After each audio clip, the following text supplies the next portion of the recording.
वसल्लम अलैका या हबीबल्लाह। सारे मिल के पढ़िए सल्लल्लाहु अलैका या रसूलल्लाह वसल्लम अलैका या हबीबल्लाह।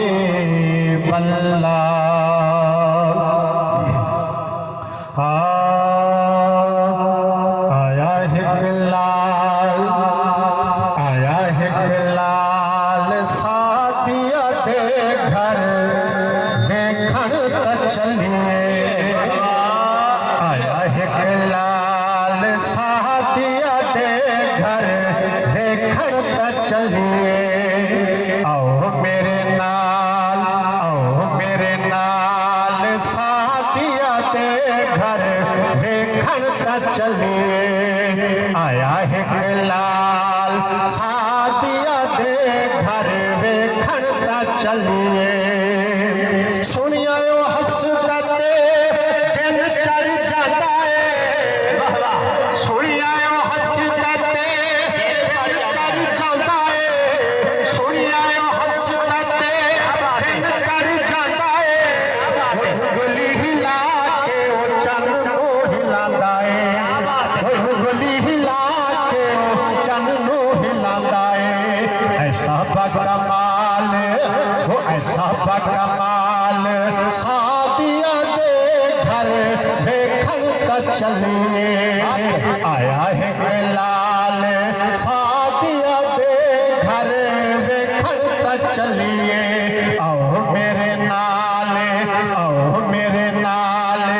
सादिया दे घर वेखण त चलिए। मैं पुछिए चन को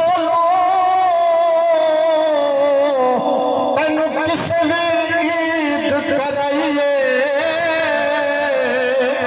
चन आखिया है मेरी जिंदगी दे विच वो एक इहो जी रात भी आई है। उस मुल्क अरब दी धरती ते एक सोहरे उंगल भवाइए। उस उंगल दे रोज इशारे ते मैं टुट के ईद मनाइए। आया है लाल सादिया दे घर वेखण त चलिए। आओ मेरे नाल सादिया दे घर वेखण त चलिए। माशाअल्लाह सुभान अल्लाह। इकबाल भी आओ बिस्मिल्लाह। मुख्तसर हाज़िरी नज़ार।